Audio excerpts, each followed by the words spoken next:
ये एक रिवायत, एक वाक़या है आप अलैहिस्सलाम की ज़ात बाबरकत से मुताल्लिक़। बात तो सही है कि जो बात कही जा रही है कि आप अलैहिस्सलाम की ज़ात भी पाक है, आपके तमाम अज़वाज मुतहरात भी पाक हैं, इसमें रत्ती बराबर भी किसी को शुबा नहीं है, बल्कि यकीन है कि वो पाकीज़ा बैत अतहार हैं। और लेकिन वाक़ये इफ़्क के मौके पर जब 1 महीने तक वही का सिलसिला बंद रहा या कुछ अरसे तक, और मुनाफिकों की तरफ से हज़रत आयशा रज़ी अल्लाह तआला अन्हा पर तहमत लगती रही, तो उस मौके पर आप अलैहिस्सलाम अपने सहाबा इकराम से तस्दीक़ के तौर पर मशवरा करते रहे या इत्मीनान क़ल्ब के लिए मशवरा किए कि क्या राय है आयशा के बारे में आपकी, क्या ऐसा हो सकता है कि हज़रत आयशा रज़ी अल्लाह तआला अन्हा से इस तरह की कोई गलती हुई हो। बहरहाल आप अलैहिस्सलाम बहैसियत बशर इत्मीनान क़ल्ब के लिए अपने सहाबा इकराम से पूछे रहों। तो उस मौके पर पड़ोस मुल्क के एक बड़े आलिम दीन हैं, इंतकाल कर गए, उनकी किताब में भी ये वाक़या लिखा हुआ, खुतबात फ़ारूक़ी वग़ैरह में भी लिखा हुआ है ये वाक़या।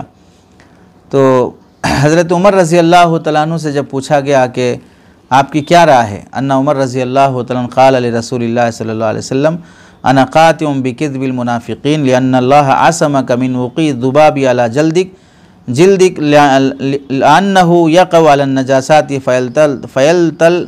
फ़यतलत्तख़ु बिहा फ़लम्मा असमकल्लाहु मिन ज़ालिकल क़द्री मिनल क़दरी फ़कैफ़ ला यासिमुकल्लाहु अन सहबती मन तकूनु मुतलत्तिख़तन बिमिस्लि हाज़िहिल फ़ाहिशा।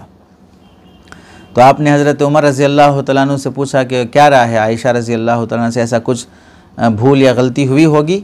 तो हज़रत उमर रज़ी अल्लाह तआला अन्हु ने फरमाया, अल्लाह के रसूल, मुझे मुनाफिकों के झूठा होने का यकीन है। उसकी वजह यह है कि अल्लाह ताला ने आपकी हिफाजत ऐसे फरमाई है कि आपके जिस्म अथर पर मक्खी भी बैठने नहीं देते हैं, क्योंकि वो मक्खी नजासत पर बैठकर मुलव्विस गंदगी से मुलव्वस हो जाती है, फिर आपके जिस्म पे बैठे।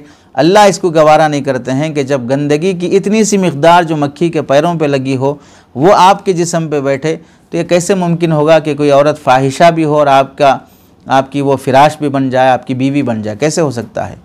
तो हज़रत आयशा जब आपकी बीवी बनी है तो ऐसा हो ही नहीं सकता कि उनके अंदर ये फहश काम हो या कोई ऐसी बात हुई हो।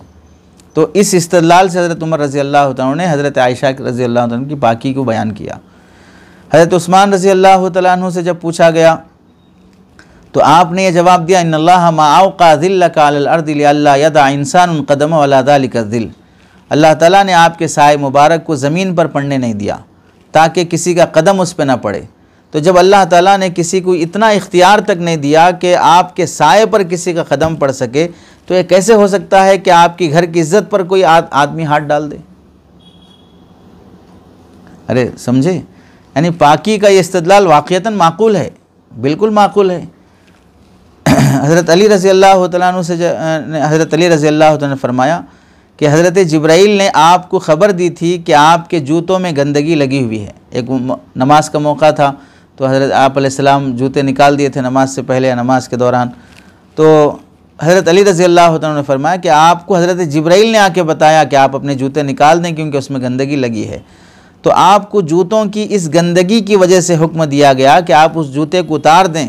तो अब ये कैसे हो सकता है कि आपकी घरवाली अगर बिलफर्ज ज़र्रा बराबर भी किसी गंदगी और बुराई में मुब्तला हो, फिर अल्लाह ये हुक्म दें कि आप उनसे निकाह करो या उनसे जुदा ना हो जाओ।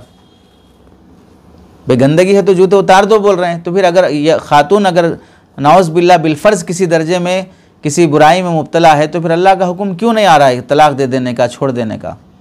तो जो अल्लाह गंदगी की वजह से जूता उतार देने का हुक्म दे रहा है, वो अल्लाह फिर अगर ये खातून यानी हज़रत आयशा रज़ी अल्लाह तआला अन्हा नाउज़ बिल्लाह 100 बार इस तरह की अगर किसी भी गलती में होती तो आपको हुक्म आ जाता, अब तक नहीं आया, तो मतलब ये है कि ये पाक हैं।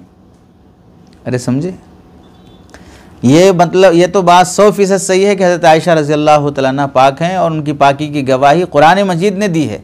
उसके बाद तो दूर दूर तक का कोई शुबा बाकी नहीं रहेगा। बाकी इन सहाबा इकराम ने इस तरह से पाकी बयान की हो और आपने इन सहाबा इकराम से सवाल किया हो, ये किसी ना किसी हदीस में लिखा हुआ होना ना। अरे नहीं समझे, तो ये बात अल्लामा अब्दुर्रहमान सफ़ूरी रहमतुल्लाहि अलैह ने नुज़हतुल मजालिस में जिल्द नंबर 2 सफ़ा नंबर 417 में इख्तिसार के साथ बिला सनद ज़िक्र किया है।